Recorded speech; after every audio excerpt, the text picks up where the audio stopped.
ಸಾಯಿರಾಮ್ ಎಲ್ಲರೂ. ಸೊ ನನ್ನ ಹೆಸರು ಹರ್ಷ ಅಂತ, ಮೂಲತಃ ಮೈಸೂರು. ನಾನೊಬ್ಬ ಇಂಜಿನಿಯರ್.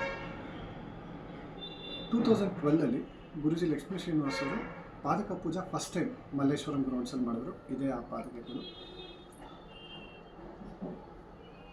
ಇದು ಎಷ್ಟು ಪವರ್ಫುಲ್ ಅಂತ ಹೇಳಿದ್ರೆ, ದತ್ತಾತ್ರೇಯ ಅವರು ಆದಿಗುರು ಅಂತ ಹೇಳ್ತಾರೆ. ಸೊ ನನಗೆ ಗುರು ಅನ್ನೋದ್ರ ಬಗ್ಗೆನೇ ಐಡಿಯಾ ಇರಲಿಲ್ಲ. ಸೊ ಒಂದಿನ ಗುರುಗಳು ಸತ್ಸಂಗ ಮಾಡ್ತಾಯಿದ್ರು ಪಾಂಡುರಂಗ ಟೆಂಪಲ್ ಮಲ್ಲೇಶ್ವರಮಲ್ಲಿ.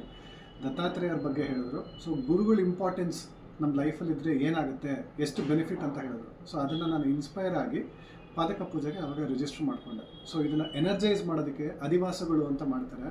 ಸೊ ಒಂದೊಂದು ದಿನವೂ ಒಂದೊಂದು ನೀರಲ್ಲೊಂದಿನ, ಹಾಲಲ್ಲೊಂದಿನ, ಆ ಥರ ಎನರ್ಜೈಸ್ ಮಾಡಿ ನಮ್ಮ ಕೈಯಲ್ಲೇ ಷೋಡಶೋಪಚಾರ ಪೂಜೆ ಮಾಡಿಸಿ, ಸೊ ದತ್ತಾತ್ರೇಯ ಅವ್ರನ್ನೇ ಡೈರೆಕ್ಟಾಗಿ ಆವಾಹನೆ ಮಾಡಿಸಿ ಪಾದಕೆಗೆ ಮನೆಗೆ ಕೊಡ್ತಾರೆ. ಸೊ ಇದನ್ನು ನಾವು ಮನೇಲಿಟ್ಟು ಡೈಲಿ ಪೂಜೆ ಮಾಡಬೇಕು. ಸೊ ನನಗೇನು ಪರ್ಸ್ನಲ್ ಎಕ್ಸ್ಪೀರಿಯೆನ್ಸಿಂದ ನನಗೇನು ಲಾಭ ಆಯಿತು ಅಂತ ಹೇಳಿದ್ರೆ, ಗುರು ಅನ್ನೋದೇ ನನಗೆ ಗೊತ್ತಿರಲಿಲ್ಲ, ಗುರು ಅನ್ನೋದೇ ನಾನು ನಂಬ್ತಾ ಇರಲಿಲ್ಲ.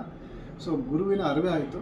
ಸೊ ನನಗೆ ಗುರು ನಮ್ಮ ಮನೆಗೆ ಬಂದರು ಅಂತ ಖುಷಿ ಆಯಿತು. ಸೊ ಈ ಪಾದಕೆ ಬಂದ ಮೇಲೆ ನನಗೆ ಗುರು ಕಡೆ ಇನ್ಕ್ಲಿನೇಷನ್ ತುಂಬ ಆಯಿತು. ಸೊ ಗುರುಚರಿತ್ರೆ ಪಾರಾಯಣ ಮಾಡೋಕ್ಕೆ ಸ್ಟಾರ್ಟ್ ಮಾಡಿದೆ, ಸಚ್ಚರಿತ್ರೆ ಓದೋದಕ್ಕೆ ಸ್ಟಾರ್ಟ್ ಮಾಡಿದೆ. ಸೊ ಪೀಸ್ ಆಫ್ ಮೈಂಡ್ ಸಿಕ್ತು. ಸೊ ಮನೆಯಲ್ಲಿ ಒಬ್ಬರು ನಮ್ಮ ಜೊತೆ ಗುರುಗಳು ಇದ್ದಾರೆ ಅಂತ ಒಂದು ಭಾವನೆ, ಆ ಫೀಲ್ ಬಂತು. ಸೊ ನನ್ನ ರಿಕ್ವೆಸ್ಟ್, ಎಲ್ಲರೂ ಡಿಸೆಂಬರ್ 4 ತುಮಕೂರಲ್ಲಿ ನಡೆಯುವ ಪಾದಕ ಪೂಜೆಗೆ ರಿಜಿಸ್ಟರ್ ಮಾಡ್ಕೊಳ್ಳಿ. ಈ ಬೆನಿಫಿಟ್ನ ನೀವು ತಗೊಳ್ಳಿ. ಸಾಯಿರಾಮ್ ಎಲ್ಲರೂ.